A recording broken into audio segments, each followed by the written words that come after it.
My husband didn't have relations with me and only used his hands. After I found out the reason, I was shocked. I used to think distance in a marriage was about physical space, the gap between two bodies lying in the same bed. I was wrong. Distance is watching your husband's hands reach for you in the dark, feeling the warmth of his touch through fabric, and knowing that's as close as you'll ever get. We'd been married for 3 years when I finally admitted it to myself. Something was fundamentally broken between us. Not broken in the way that fights and slammed doors break things. Broken in the way that silence breaks things. Slowly, methodically, until you can't remember what wholeness felt like. My husband touched me. That wasn't the problem. His hands were always there, smoothing my hair when I was anxious, steadying my elbow when I stumbled, tracing gentle patterns on my back when I couldn't sleep. But it never went further. Not really. Not in the way that made me feel like a wife instead of something fragile he'd been assigned to protect. I tried everything. The obvious things first. New lingerie that stayed folded in my drawer. Candles that burned down to nothing while he worked late in his office. Suggestions that were met with tired smiles and promises of soon. Then the less obvious things. I read articles about intimacy and connection. I talked to my married friends in careful, hypothetical terms that fooled no one. I even asked him directly once, after too much wine at dinner, if he still found me attractive. Of course, he'd said, and the sadness in his eyes made me wish I hadn't asked. The question hung between us for days afterward, making everything worse. He started working later. I started going to bed earlier. We developed an unspoken choreography of avoidance, 2 dancers who'd forgotten how to move together. That's when the theory started taking root. My sister had visited us the previous month. My perfect, accomplished older sister who'd always been everything I wasn't. Confident where I was anxious, graceful where I was clumsy. The kind of woman people remembered long after she left a room. I'd watched him watching her over dinner, the way his attention sharpened when she spoke, the small smile that played at his lips when she told stories about her life in Boston. What if I'd always been the backup plan? The safe choice he'd made when he couldn't have what he really wanted? It would explain everything. The careful distance. The way he touched me like I might shatter. The feeling that I was living in a marriage designed for someone else, someone better. The thought consumed me. I started noticing things I'd dismissed before. How he kept her graduation photo on his desk at work. How he always asked about her when we talked to my parents. Small things that suddenly felt enormous. I started planning for divorce. Not actively. I didn't call lawyers or separate our finances, but mentally. I organized my life into 2 categories, mine and ours. I stopped buying groceries for 2. I applied for a position in another city, one that would give me an excuse to leave that wasn't about failure or weakness. I told myself I was preparing for the inevitable. Then one Friday evening, I came home early from work with a headache and heard his voice from the kitchen. He was on the phone, speaking to someone from college. I recognized the name. Male friends he still grabbed beers with occasionally. Guys who knew him before he became this careful, contained version of himself.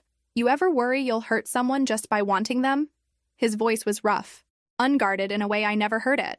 Like your desire itself is dangerous? I froze in the hallway, my heart hammering against my ribs. No, man, I'm not explaining this right.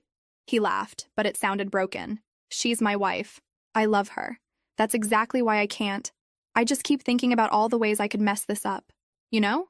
All the ways I could be too much, want too much. She deserves better than someone who... His friend must have interrupted because he went quiet. When he spoke again, his voice was barely above a whisper. Sometimes I lie awake watching her sleep and I'm terrified. Not of her. Of myself. Of what it means to want someone this much when you know you're capable of... He stopped, cleared his throat. Forget it. I sound insane. I stood there for a long time after he hung up, my back pressed against the wall, still holding my keys. Trying to reconcile what I'd heard with everything I'd believed about our marriage. The theory I'd built, the careful architecture of my inadequacy, my role as the consolation prize, crumbled into something more complicated. Something that made my chest hurt in a different way. He wasn't distant because he didn't want me. He was distant because he wanted me too much, and was terrified of what that meant. I didn't know if that made things better or worse. That night, I couldn't sleep. I lay in bed listening to him move around downstairs, the soft clink of dishes being washed, the creak of floorboards, the eventual silence that meant he'd settled into his office instead of coming upstairs. I kept replaying his words. I'm terrified. Not of her. Of myself. What did that even mean? How could wanting someone be dangerous? I'd spent 3 years believing I wasn't enough, that I was living in the shadow of what he really wanted. Now I had evidence of something else entirely, but I couldn't make sense of it. Around 2 in the morning, I made a decision. One more try. One real, honest attempt before I gave up completely. I spent the next day preparing. Not in the obvious ways, I'd learned those didn't work. Instead, I tried to prepare myself mentally, to be brave enough to break through whatever wall stood between us, even if it hurt, even if it confirmed my worst fears. That evening, I waited for him in our bedroom. I'd changed into something simple, comfortable. I wasn't trying to seduce him. I was trying to reach him. When he came upstairs and saw me sitting on the edge of the bed, something flickered across his face. Hope, maybe, or fear, possibly both. "Hey," he said softly, stopping in the doorway. "Come here," I said. "Please." He approached slowly like I was something wild that might bolt. When he sat beside me, I could feel the careful space he maintained between us. 6 inches that might as well have been miles. "I miss you," I said. Simple. True. His jaw tightened. "I'm right here." "Are you?" The silence stretched. Then I did something I'd never done before. I reached for him first. Not tentatively, not asking permission. I kissed him the way I used to when we were dating, before everything became careful and measured. For a moment he responded. His hand came up to cup my face, his thumb brushing my cheekbone. I felt him lean in, felt the possibility of something real opening between us. Then he pulled back, stood up, put his hands in his pockets. "I'm sorry," he said, his voice rough. I need to check something downstairs. Give me a minute." A minute turned into 10, then 20. I found him in his office, staring at his computer screen without really seeing it. "What are you so afraid of?" The question came out harder than I intended. He didn't turn around. "It's not that simple." "Then explain it to me. Because from where I'm standing, you won't touch me, you can barely look at me, and I don't understand why you even married me if—" "Don't." He spun in his chair, and I saw something fierce in his eyes that I'd never seen before. "Don't finish that sentence." "Why not? It's true, isn't it? You don't want me, not really, and I'm tired of pretending that's okay. You think I don't want you?" He stood up, ran both hands through his hair. "You think that's what this is? What else am I supposed to think?" He looked at me for a long moment, something working in his expression that I couldn't read. Then he shook his head. "I can't do this right now." "Of course you can't." The bitterness in my voice surprised even me. "You never can." I grabbed my phone and keys, didn't bother with a jacket. I heard him call my name as I headed for the door, but I didn't stop. I couldn't. If I stayed, I would either cry or throw something, and I wasn't ready for him to see either. My best friend lived 20 minutes away. She opened her door in pajamas, took one look at my face, and pulled me inside. "What happened?" I told her everything. The overheard phone call, my attempt tonight, his retreat. She listened without interrupting, which I loved about her. "So he said he wants you, but he's afraid," she summarized when I finished. "Afraid of what?" "I don't know. He won't tell me." "Have you asked him directly?" I shook my head. Every time I try to talk about it, he shuts down. My phone vibrated. Then again, and again. I silenced it without looking. "You know you'll have to go back eventually," she said gently. "I know. I just need to figure out what I'm going back to." She made up the guest bed for me. I lay there in the dark, wondering if this was how our marriage ended. Not with a fight, but with a slow, careful dissolution. 2 people who loved each other, but couldn't find a way to close the distance. My phone lit up one more time. Against my better judgment, I looked. "I'm sorry. Please come home. We need to talk." I stared at the message for a long time before turning my phone face down and closing my eyes. Tomorrow. I'd deal with all of it tomorrow.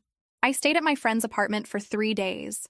3 days of overthinking everything, of building theories and tearing them down, of avoiding his calls and then reading his texts late at night when I couldn't sleep.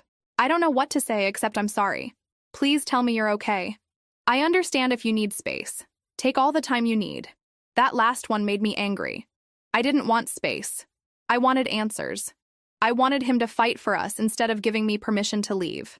On the 3rd morning, my friend sat across from me at her kitchen table, coffee in hand, watching me with that expression that meant she was about to say something I didn't want to hear. "Have you considered," she started carefully, "that maybe it's not about you at all?" "What do you mean?" "I mean, you keep circling back to your sister, to the idea that you're not enough. But what if his issues have nothing to do with either of those things? What if something happened to him that makes intimacy difficult?" I'd considered it. Briefly. then dismissed it because it was easier to believe I was the problem than to imagine he was carrying something I couldn't fix. He would have told me, I said, but it sounded weak even to my own ears. Would he? You've been married 3 years and you just now overheard him admit he's afraid. This isn't a man who shares easily. She wasn't wrong. My husband was the kind of person who handled everything internally. Work stress, family problems, even joy. He processed alone, contained everything, rarely let anyone see what was really happening beneath the surface. So what do? You go home, you have an actual conversation, and you stop assuming you know what he's thinking. I went home that afternoon. My husband's car was in the driveway even though it was only 2 o'clock on a Wednesday. When I walked in, I found him on the couch, laptop abandoned beside him, looking exhausted in a way that had nothing to do with physical tiredness. He stood up when he saw me. You came back. I live here. I wasn't sure if... He stopped. Started over. Thank you for coming back. We stood there in our living room like strangers, neither of us knowing how to bridge the gap. Finally, I set my bag down. Are you sick? I asked, because he looked terrible. Pale. Like he hadn't slept. I took a few days off work. Why? He rubbed his face. Because I couldn't focus. Because I kept thinking about you leaving and not coming back, and His voice cracked slightly. I couldn't do anything else. Something in my chest loosened. He'd been affected. He wasn't as contained as I'd thought. We need to talk, I said. I know. But before we could, I felt a wave of dizziness wash over me. The room tilted slightly, and I reached for the wall. He was beside me in an instant.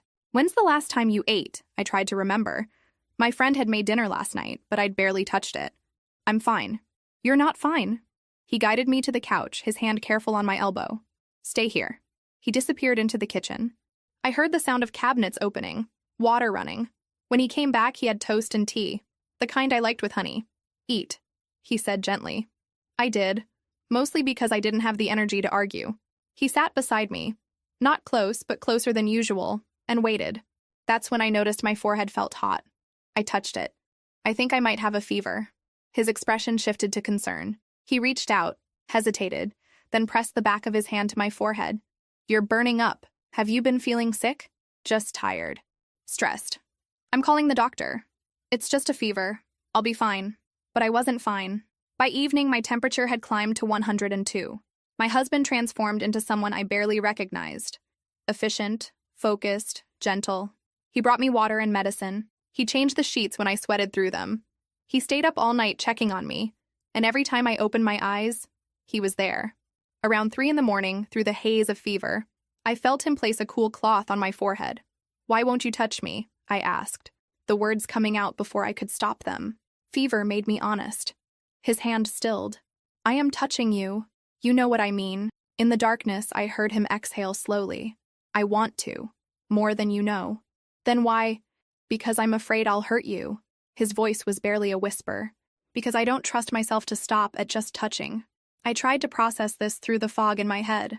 That doesn't make sense. I know. He smoothed the cloth across my forehead again. Sleep. We'll talk when you're better. I promise. I wanted to argue, to push for more, but exhaustion pulled me under. The last thing I remember was his hand, still gentle, still careful, still there. I recovered slowly over the next week. My husband stayed home the first few days, working from his laptop at the kitchen table so he could hear if I needed anything. By the time I was well enough to move around normally, I'd noticed something strange. My blue scarf was missing, the soft one I wore constantly during winter. I'd looked everywhere, the coat closet, the car, my dresser, but it had vanished. Then a few days later, I couldn't find my favorite sleep shirt, the old, worn one with the faded logo. I'd had it for years, and I knew exactly where I kept it. At first, I thought I was being paranoid. Things got misplaced. It happened. But then my lip balm disappeared from my nightstand, and the book I'd been reading, the one I'd left on the coffee table with a bookmark, was gone too. Small things. Things I used regularly. Things that smelled like me. Over dinner one evening, takeout from the place down the street because neither of us had the energy to cook. I mentioned it casually. Have you seen my blue scarf? The one I got last Christmas? He looked up from his food and something flickered across his face. No. Why? It's missing. Along with a few other things. Maybe you left them at your friend's place? I didn't bring the scarf there. Or my sleep shirt. His jaw tightened almost imperceptibly. He stabbed at his noodles. I'm sure they'll turn up. The deflection was too quick, too practiced. I studied him across the table. The way he wouldn't quite meet my eyes. The tension in his shoulders. Did you take them? What? He finally looked at me. Why would I take your things? I don't know. That's why I'm asking.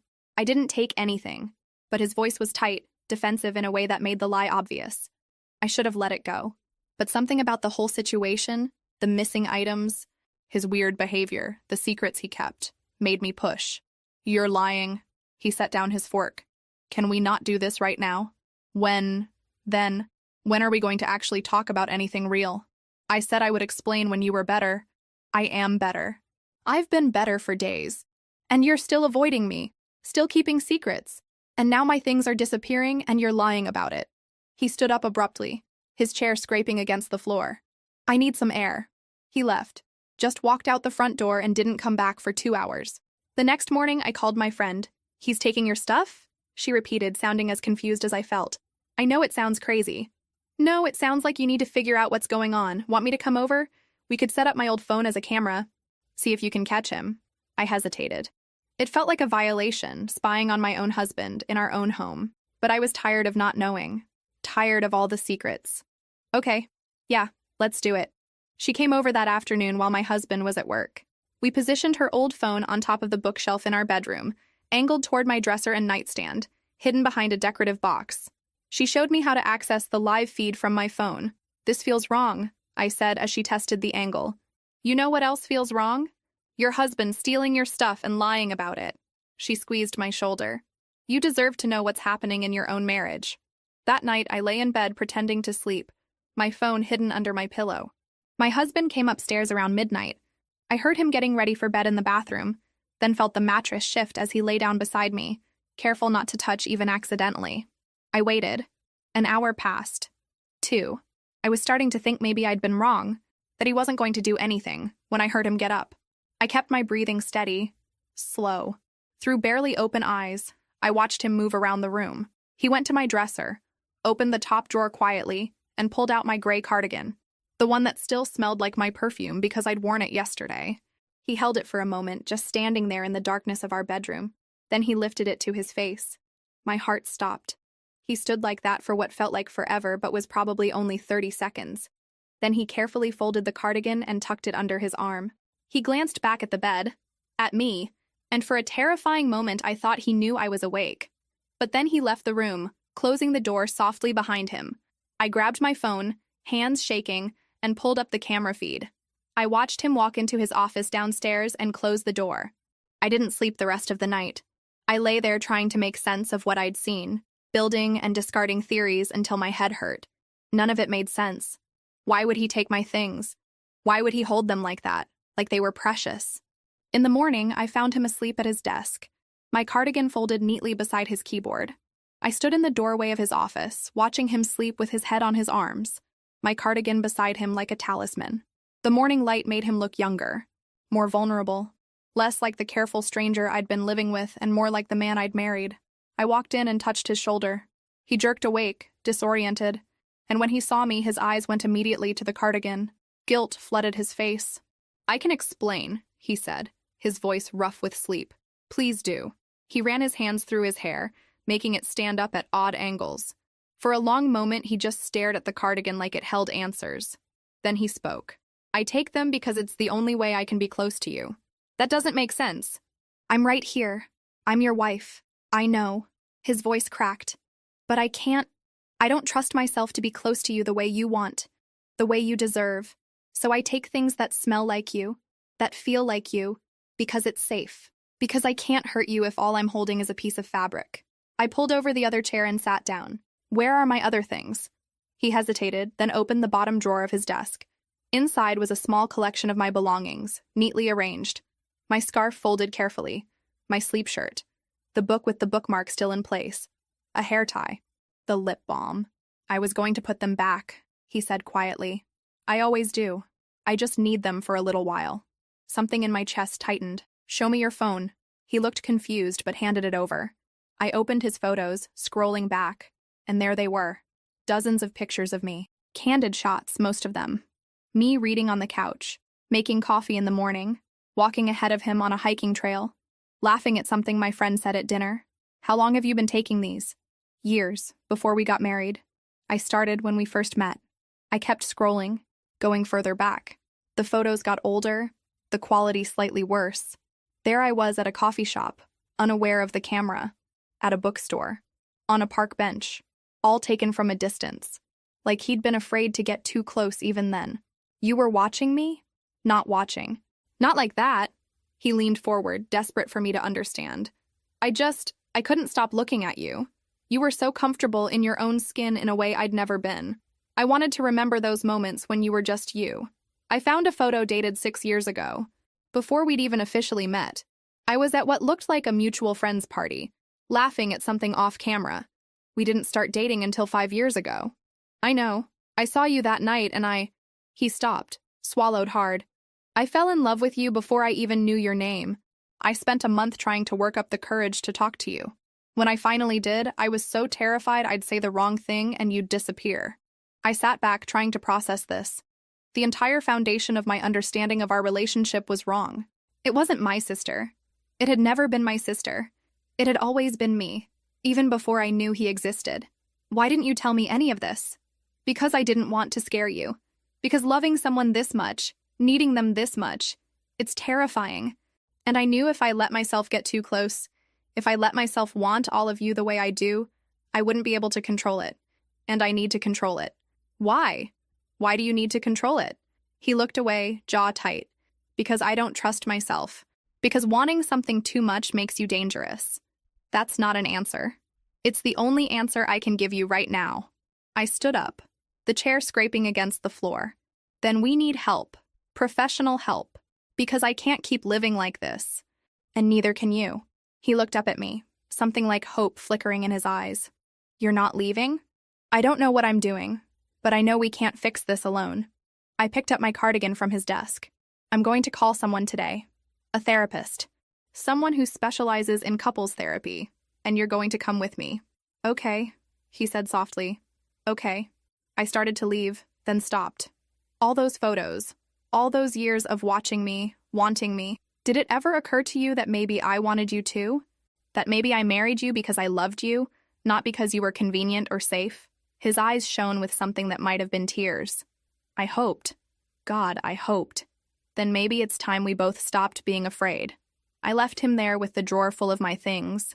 The evidence of his longing spread out like artifacts. For the first time in months, I felt like we were moving toward something real. Finding a therapist took 3 weeks. Not because there weren't any available, but because my husband kept finding reasons to postpone. Work deadlines. A cold he swore was getting worse. The need to research which therapists were actually good. I finally made the appointment myself and told him the date and time. He didn't argue. The therapist's office was in a converted house downtown, the kind with comfortable furniture and abstract art that probably cost more than our car. She was younger than I expected, maybe in her early 40s, with kind eyes and a way of looking at both of us that made me feel simultaneously seen and exposed. The first session was awkward. We sat on opposite ends of the couch, neither of us sure where to start. The therapist asked basic questions. How long we'd been married, what brought us in, what we hoped to get out of therapy. Communication, my husband said. We need to learn how to communicate better. It wasn't wrong, but it wasn't the whole truth either. The therapist seemed to sense this. What does better communication look like to you? He was quiet for a long time, honest, without fear. Over the next few sessions, we started peeling back layers. The therapist gave us exercises, writing down our feelings, practicing I statements, learning to sit with discomfort instead of running from it. She suggested we each write letters to the other that we didn't have to share. Letters where we could say everything we were too afraid to say out loud. I wrote mine late at night, filling pages with everything I'd been holding back. All my fears about not being enough, about being a substitute for someone else, about the loneliness of sharing a bed with someone who wouldn't touch me. I wrote about love and resentment and hope and exhaustion, all tangled together until I couldn't tell them apart.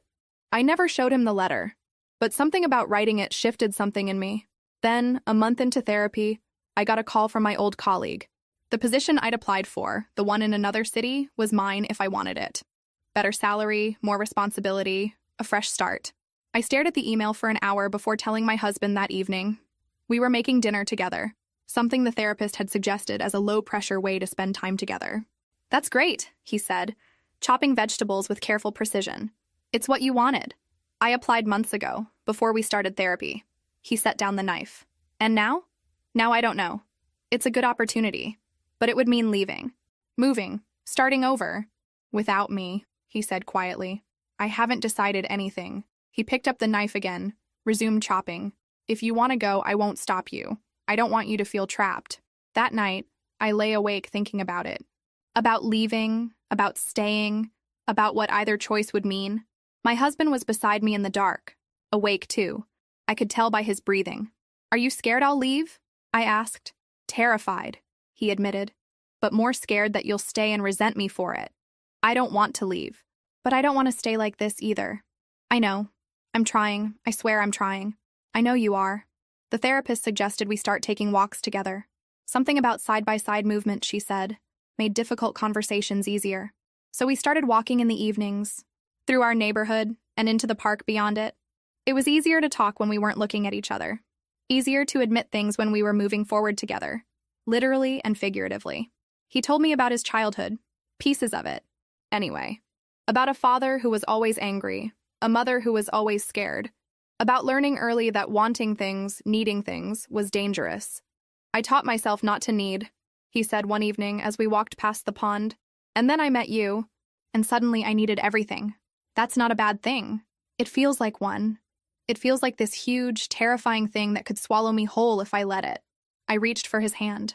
He tensed at first, then slowly relaxed.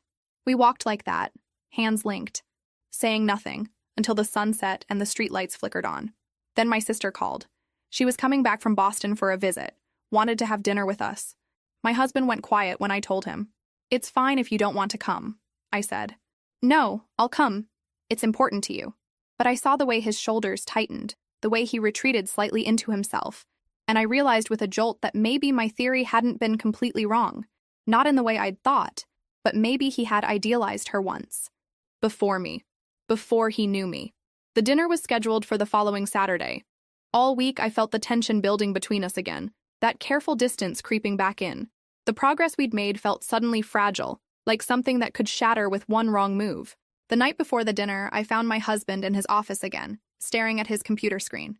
"We don't have to do this," I said from the doorway. "I want to. I need to prove to you that she's not. That it was never—" He stopped. "I need you to see that you were never second choice." "Okay," I said softly. "But after this, we're going to have a real conversation. About everything. No more halfway truths." He nodded. "After this. I promise." The restaurant my sister chose was one of those trendy places with exposed brick and Edison bulbs, the kind where you had to shout to be heard over the ambient noise. She was already there when we arrived, sitting at a corner table, looking effortlessly put together in a way I'd never managed. "There you are." She stood to hug me, then turned to my husband. "It's been too long." "It has," he said, his voice carefully neutral. We ordered drinks, made small talk about her work in Boston, the weather, mutual friends. My husband was polite but distant, contributing to the conversation without really engaging. I watched him carefully, looking for signs of the admiration I'd once been so sure existed. But all I saw was someone being polite to his wife's sister. "So," my sister said, turning to me halfway through dinner, "Mom mentioned you might be moving? For work?" I glanced at my husband. "It's an option. I haven't decided yet. You should take it. You'd be great. And honestly, a change of scenery might be good for you. You seemed kind of stuck last time I saw you." Stuck? The word stung more than it should have. You know what I mean. Like you weren't quite happy, but weren't quite unhappy either. Just existing. My husband's fork clattered against his plate. "She's not stuck." My sister looked surprised by his tone. "I didn't mean—" "She's brilliant at what she does. She has friends, hobbies, a life. Just because she's not constantly chasing the next big thing doesn't mean she's stuck." There was an edge to his voice I rarely heard. Something protective. Almost fierce. The rest of dinner was subdued. We finished our meals, declined dessert, and said our goodbyes in the parking lot. My sister hugged me tight. "I really didn't mean to upset him," she whispered. "I know. It's fine." The drive home was silent. When we got inside, I went straight to the kitchen for water. My husband followed. "I need to tell you something," he said. "Okay." He leaned against the counter, hands in his pockets. I did have a crush on your sister, years ago, before I met you. My stomach dropped despite having suspected it. It was stupid, he continued. Completely one-sided. I saw her at a few parties, thought she was confident and everything I wasn't. I built this fantasy in my head, but I never really talked to her. It was just an idea. When did it end? The night I actually met you. The same party where I took that first photo. He looked at me directly. She was there too. I'd spent the evening working up courage to talk to her, and then I saw you. You were by yourself, reading book spines on someone's shelf, completely content to be alone. And I forgot your sister existed.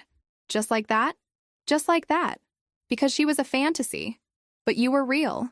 You were this actual person who didn't need anyone's attention to be interesting, who looked at the world like it was worth paying attention to. He moved closer, still maintaining that careful distance. I fell in love with you that night, completely. And every day since then I've loved you more, and it terrifies me because I don't know how to love someone this much without destroying it. You're not going to destroy me. You don't know that. I set down my glass. Then talk to me. Tell me why you're so afraid. Because this thing you're holding on to, it's the only thing actually hurting us. He was quiet for a long time, his jaw working like he was trying to force words out. Finally, he spoke. My father wanted things too much. Needed to control everything. And when he couldn't, when things didn't go exactly how he wanted, his voice cracked. He'd hurt us. Me, my mother. Not every day. Just when we disappointed him. The air felt heavy. I spent my whole childhood learning to want nothing. To need nothing. Because wanting led to disappointment. And disappointment led to... He couldn't finish. And now? I asked softly. Now I want you so much I can barely breathe sometimes. And I'm terrified that if I let myself have what I want, I'll become him. That all that wanting will turn into something ugly. But you're not him, I said. You're nothing like him. How do you know? How can you be sure? Because I've known you for 5 years. Been married to you for 3. And in all that time, even when you've been frustrated or angry, you've never been cruel. Never been violent. You pull away instead of lashing out. What if it's just because I've kept myself in check? Then we figure it out. Together. I took a step toward him. But you can't keep living like this. We can't. You're so busy protecting me from something that hasn't happened that you're not seeing what is happening. We're both miserable. He looked at me with eyes that held years of fear and longing. I don't know how to be different. That's what therapy is for. That's what we're working on. I reached for his hand. This time he didn't pull away. But you have to let me in. Really in. Even the scary parts. His hand tightened around mine. I'm trying. I know. And I'm not giving up on us, but I need you to not give up either. We stood there in our kitchen, holding hands, and for the first time it felt like we were actually in the same room together. That conversation opened something between us. Not completely. There were still walls, still careful distances, but it was a start. Over the next few weeks, we talked more. In therapy, on our walks, late at night when darkness made honesty easier. He told me about his childhood in pieces, about hiding in closets when his father came home angry, about the unpredictability, how his father could be laughing one moment and violent the next, about learning to read every micro-expression, every shift in tone, trying to predict when the mood would turn. I got good at disappearing, he said one night. We were sitting on the floor of our living room, backs against the couch, sharing ice cream, at making myself so small and quiet that maybe he'd forget I was there. Is that what you do with me? I asked. Try to disappear? He thought about it. Sometimes, when I feel like I'm wanting too much, I pull back before I can become someone who demands things. But I want you to demand things, and I want you to want me. I do want you. That's the problem. Our therapist had suggested individual sessions alongside couples therapy.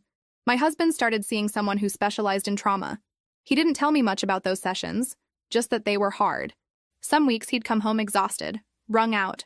I gave him space when he needed it, but I also pushed back when he tried to retreat into old patterns.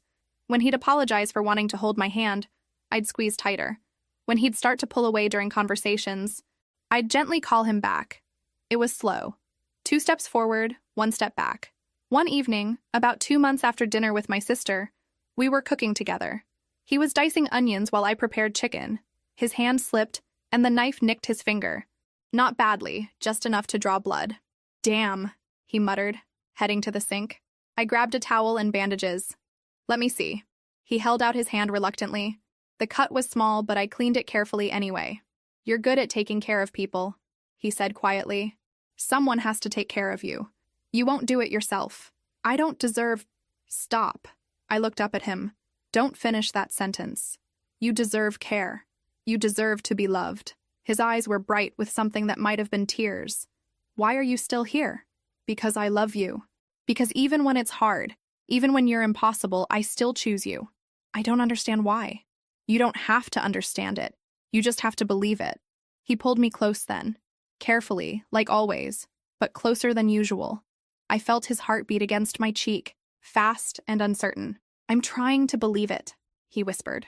I'm trying. That night, something shifted. When we went to bed, instead of maintaining his usual distance, he stayed close. Not touching exactly, but near enough that I could feel his warmth. Can I tell you something? He asked into the darkness. Always. When I was 8, I tried to protect my mother during one of my father's rages. I got between them. He paused. He broke my arm. Told me that's what happens when you get in the way of people who love each other. My chest tightened. For years I believed him. That love meant violence. That wanting someone meant hurting them. That protecting someone meant staying away. But you don't believe that anymore, I said. Do you? I'm learning not to. It's just, sometimes I feel this intense want. This need to be close to you, and my whole body floods with panic. Like I'm about to do something terrible. What do you do in those moments? Usually I leave the room, go to my office, take your scarf or whatever I've hidden and just hold it until the panic passes. I rolled over to face him in the dark. What if next time, instead of leaving, you told me? What if we sat with it together? I don't know if I can. We could try. Just once. See what happens. He was quiet for so long I thought he'd fallen asleep. Then, okay, we can try. It happened 3 days later. We were watching a movie, sitting on opposite ends of the couch. I looked over at him, and something must have shown on my face because he tensed. What? He asked. Nothing. I just wish you were sitting closer. I saw it happen. That flash of want followed immediately by panic. He started to stand, to make an excuse. Wait, I said. Stay. Tell me what you're feeling right now. He froze, then slowly sat back down. His hands were clenched into fists. I want to move closer, he said, his voice strained. And it's making my heart race. Every instinct is telling me to leave before something bad happens. What bad thing do you think will happen? I don't know. That's what makes it worse. I just have this certainty that if I give in to what I want, something terrible will follow. Okay, so let's test that. Move a little closer, just a little, and we'll see if anything terrible happens. He looked at me like I'd suggested jumping off a building, but slowly, inch by inch, he slid across the couch. Not all the way, there was still a cushion between us, but closer than usual. How do you feel? I asked. Terrified, like I'm about to ruin everything. And what's actually happening? He looked around, checking for the disaster he was sure was coming. Nothing, we're just sitting on a couch. Exactly, nothing terrible. Just us. We stayed like that for the rest of the movie. Him radiating tension, me pretending to focus on the screen. When it ended, he hadn't moved away, hadn't hurt me, hadn't become the monster he feared. See? I said softly. You're safe. I'm safe. We're okay. He nodded, but I could see he wasn't convinced. Not yet. But it was a start. 3 months into therapy, our therapist suggested something that initially seemed impossible. Moving. Not to another city for my job. I'd turned that down weeks ago, but to a different home. Somewhere without the weight of all our failed attempts at intimacy, all the nights spent on opposite sides of the same bed. This house holds a lot of pain for both of you, she said during one session. Sometimes a fresh start means a fresh space. We talked about it on our evening walk that night. The idea felt both terrifying and oddly right. I think she might be onto something, my husband said as we passed the pond. Every room in that house has a memory of me pulling away from you, of me being too afraid to be what you needed. It's not just your fault. I made assumptions too, built whole narratives in my head instead of just asking. Still, maybe starting over in a place that's just ours, where we build new memories from the beginning, maybe that would help. We started looking at apartments the following weekend. Nothing too big or too far from our jobs. We found a place after 3 weeks of searching. A 2-bedroom on the 4th floor of an older building. Hardwood floors, large windows, a kitchen barely big enough for 2 people to stand in. It was smaller than our house, simpler, and somehow that felt right. The move happened gradually over a month. We packed together, sorted through years of accumulated belongings. My husband found the box where he'd been keeping my things, the scarf, the shirt, all the small items he'd borrowed to feel close to me. "What should I do with these?" he asked, holding up the blue scarf. "Keep them if you need them, or give them back. Whatever feels right." He folded the scarf carefully and handed it to me. "I think I'm ready to stop hiding." Moving day was chaotic. My friend helped, along with a couple of my husband's colleagues. By evening, we were surrounded by boxes in our new living room, exhausted and slightly overwhelmed. "Pizza?" I suggested. "Pizza," he agreed. We sat on the floor, surrounded by our packed life, eating takeout from paper plates. The apartment was a mess, but it felt different from the house. Lighter, somehow. "This is ours," he said, looking around. "Not my parents', not anyone else's, just ours." Over the next few weeks, we unpacked slowly.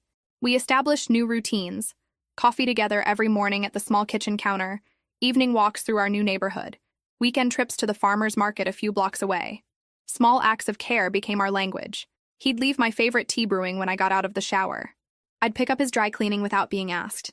He'd queue up shows he knew I wanted to watch. I'd make sure his phone was charged before bed. It wasn't grand gestures or passionate declarations. It was the quiet, consistent practice of showing up for each other, of choosing each other daily in small, tangible ways. One Saturday, we were assembling a bookshelf together, one of those flat-pack nightmares that requires patience and teamwork. I was holding pieces in place while he screwed them together. "This is probably the most domestic we've ever been," I said. He looked up, a slight smile on his face. "I like it. Us doing normal couple things without—" He paused, searching for words. "Without the weight of everything making it feel impossible."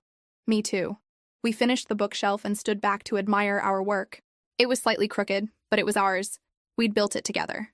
That night, as we got ready for bed in our new bedroom, I noticed he wasn't immediately retreating to his side. He was still maintaining distance, but less of it.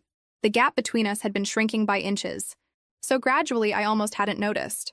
"Can I ask you something?" I said as we turned off the lights. "Always. Do you still get the panic when you want to be close?" "Sometimes. But it's different now. Less intense. And when it happens, I try to do what you said, sit with it instead of running from it." "Does it help?" "Slowly. I think my brain is starting to understand that wanting you isn't dangerous. That being close to you doesn't mean I'm going to hurt you." He was quiet for a moment. "It's like unlearning a language I've spoken my whole life. It takes time." "We have time." I felt the mattress shift as he moved slightly closer. Still not touching, but near enough that I could feel the warmth of him beside me. "I'm learning a new language," he said softly. "One where love doesn't mean pain, where wanting someone means getting to have them, not having to hide from them. I'll learn it with you." We lay there in the darkness of our new room, in this space we'd chosen together. And for the first time since we'd married, falling asleep didn't feel like retreating to separate corners. It felt like something we were doing together. In the morning, I woke to find his hand resting near mine on the bed between us. Not holding it, not quite touching, but reaching toward it. I left my hand there, a bridge he could cross whenever he was ready. I found the letter by accident, tucked between books I was arranging on our crooked bookshelf. My handwriting on the envelope, unsealed, pages inside that I'd written months ago during the worst of it. The letter I'd never given him. I sat on the floor and read it, this record of pain and confusion and desperate hope. It felt like reading someone else's words, that woman who'd written these pages. She'd been so certain she was unloved, so convinced she was second best. She'd been drowning and didn't know how to ask for help. I folded the letter carefully and put it back between the books, not to forget it, but to remember where we'd been, how far we'd come. My husband found me there, sitting cross-legged on the floor, staring at the bookshelf. "You okay?" he asked. "I found the letter, the one I wrote during therapy, the one I never showed you." He sat down beside me, leaving a small space between us. "Do you want to show me now?" I thought about it. "No. I think I wrote it for myself, not for you. To get the words out, to see them." "Can you tell me what it said? The general idea?" "It said I was scared, that I felt invisible, that I didn't understand why you wouldn't touch me and it was killing me slowly." He was quiet for a moment. "I'm sorry I made you feel that way. I know. And I'm sorry I didn't just ask you directly instead of building these elaborate theories about your secret love for my sister." He laughed, a short, surprised sound. "That theory was really something. In my defense, you did have a crush on her." I had a fantasy about her. There's a difference. I fell in love with you. We sat there among our half-unpacked boxes, comfortable in a way that would have been impossible 6 months ago. I've been writing too, he said. In a journal. My therapist suggested it. What do you write about? Everything. My father, my fears, you. He paused. How much I want things to be different. How terrified I am that I'm not changing fast enough. You are changing. I see it. Sometimes I can't tell if I'm actually getting better or if I'm just getting better at hiding how broken I still feel. You're not broken. You're healing. There's a difference. He leaned back against the couch and I did the same. Our shoulders were almost touching. Almost. I think, he said slowly, I've spent so long being afraid of becoming my father that I never stopped to notice I'm not him. That I've never been him. That even my fear of becoming him proves I'm not him. Exactly. My therapist said something similar last week. That my father never questioned himself, never worried about hurting people, never tried to be different. And the fact that I'm consumed with those worries means I'm fundamentally different from him. She's right. We sat in comfortable silence for a while. Then he spoke again. Do you ever think about what would have happened if you'd taken that job? If you'd moved? Sometimes. I think I would have regretted it. Would have always wondered if we could have made it work. I would have let you go. I wouldn't have stopped you. I know. And that's why I stayed. Because you were willing to let me choose. Even if it meant choosing to leave. That meant something. The next morning, we woke up to rain pattering against the windows. Neither of us had work, no obligations, just a quiet Saturday stretching ahead. Want to do nothing today? My husband asked. Absolutely.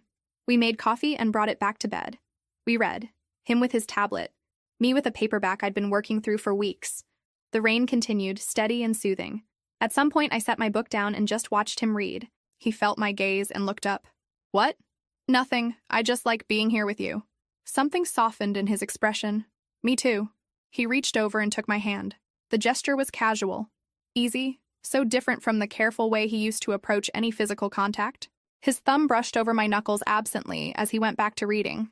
I squeezed his hand. He squeezed back.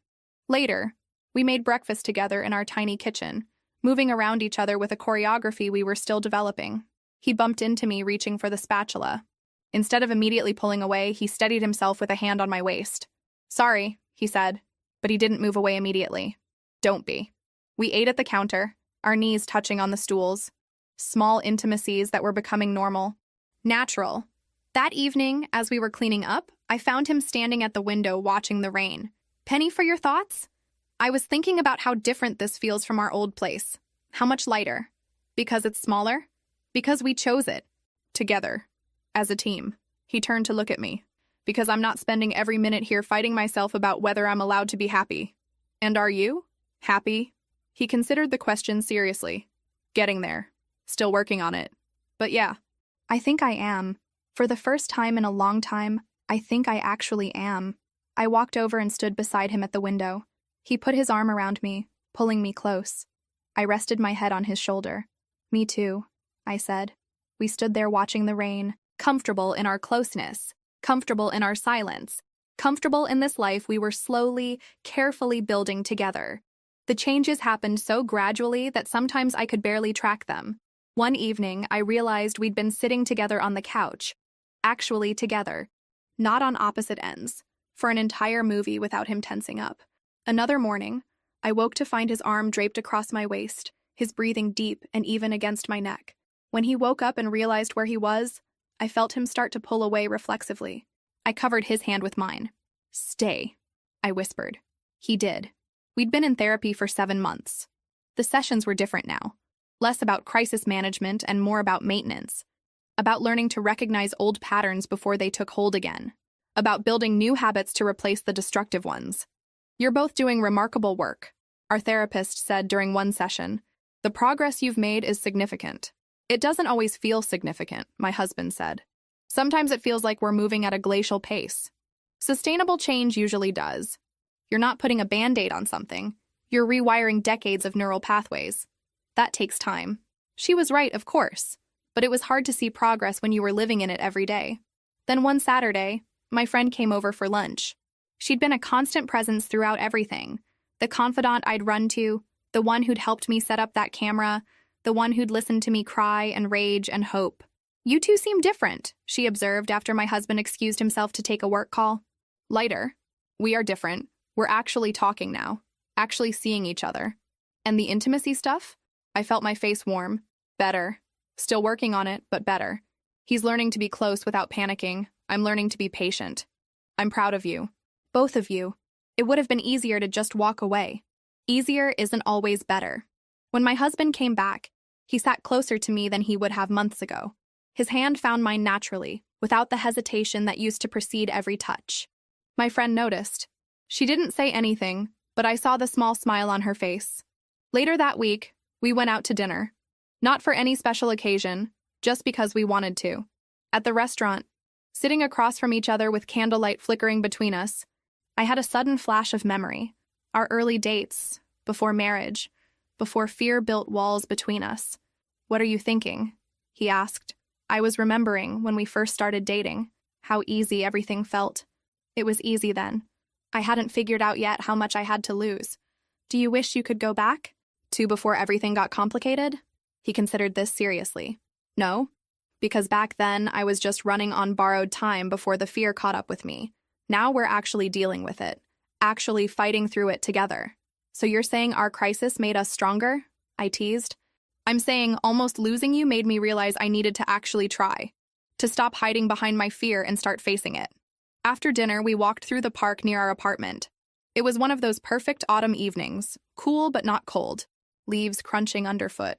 He took my hand as we walked, something he did easily now. There's something I want to try, he said after a while. If you're okay with it. What?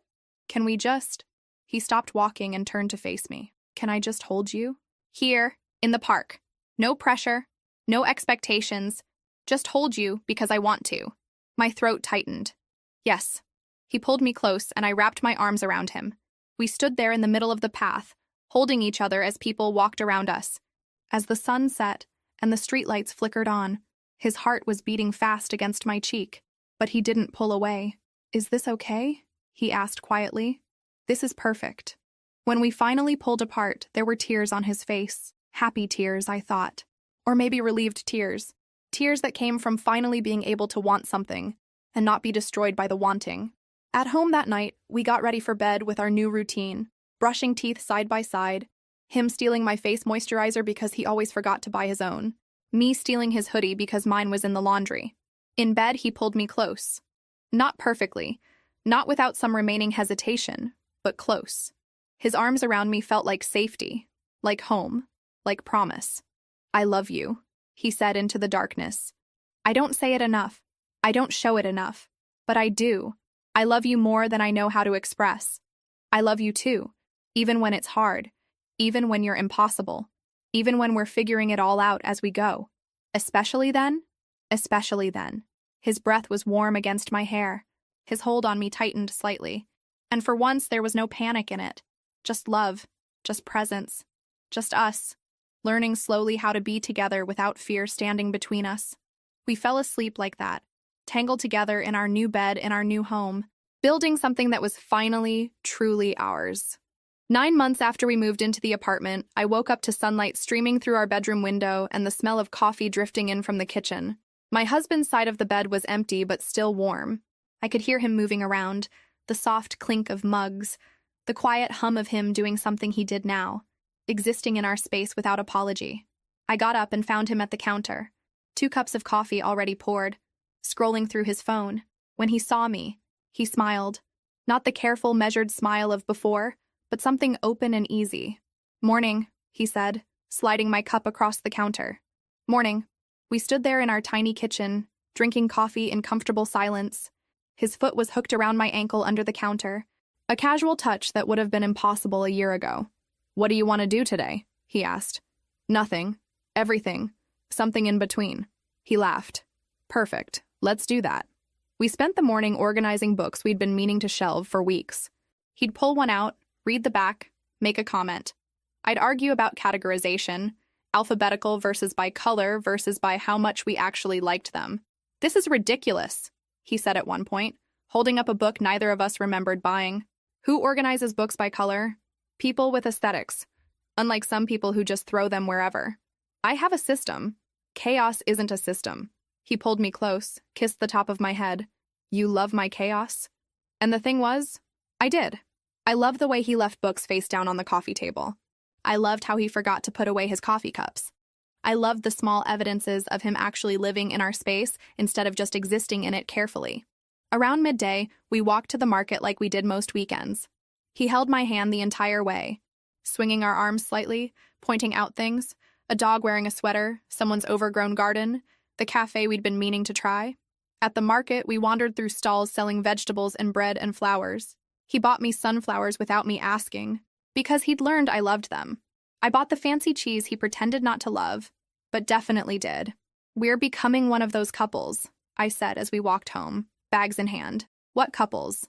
"The ones who go to farmers markets and buy flowers for no reason. The boring domestic ones." I like boring domestic. Boring domestic is underrated. Back home, we made lunch together. He chopped while I cooked, and we moved around each other in our small kitchen like dancers who'd finally learned the steps. When his hand landed on my waist as he reached past me for the pepper, it was natural. When I leaned back into him slightly, he didn't flinch. After lunch, I curled up on the couch with my book. He joined me, lifting my legs so they rested across his lap while he worked on his laptop. His hand rested on my ankle, thumb tracing absent patterns. "I was thinking," he said after a while, not looking up from his screen. "Dangerous." He smiled. "I was thinking we should go away somewhere. Take a real vacation, just us." "Where would we go?" "Anywhere. Nowhere. Somewhere we've never been. Somewhere we can just be together without thinking about it." "I'd like that." He looked over at me then, and something in his expression made my chest warm. "I'd like it too. I'd like a lot of things with you that I was too afraid to want before." "Like what?" "Like lazy mornings. Like inside jokes. Like arguing about how to organize books." He paused. "Like a future that isn't defined by my fear." I set my book aside and moved closer to him. He wrapped his arms around me, and I rested my head on his chest, listening to his heartbeat. "I'm proud of us," I said, "of how far we've come." "Me too, even when it's hard. Even when I still have bad days and old fears come back. I'm proud we didn't give up. I'm proud you didn't give up on yourself." We stayed like that as the afternoon faded into evening. At some point, he started playing with my hair, his fingers gentle and unhurried. At another point, I traced the lines of his hand resting on my shoulder. As night fell, we made dinner. Pasta with the fancy cheese from the market. We ate at our small table, knees touching underneath, talking about nothing important and everything important all at once. After dinner, we did the dishes together. He washed, I dried. When he flicked soap suds at me, I retaliated with the dish towel. We ended up laughing, close together at the sink, his arms around me from behind while water ran forgotten. "I love this," he said into my hair. "I love us. I love that we're not perfect, but we're ours." "Me too." In bed that night, we lay facing each other in the darkness. His hand found mine between us, fingers intertwining. Our feet touched under the covers, familiar and comfortable. "Thank you," he said quietly. "For what?" "For staying, for fighting, for not giving up on us when it would have been easier to walk away. Thank you for letting me in, for doing the hard work, for learning how to be here with me." He leaned forward and kissed me, soft and unhurried. When we pulled apart, we stayed close, foreheads touching. We fell asleep like that, hands clasped, feet tangled, breathing in sync. Not perfectly, not without the occasional bad day waiting in our future, but together, really together. Finally understanding that love wasn't about being perfect or fearless. It was about choosing each other again and again, through the fear and imperfection and complicated messiness of being human.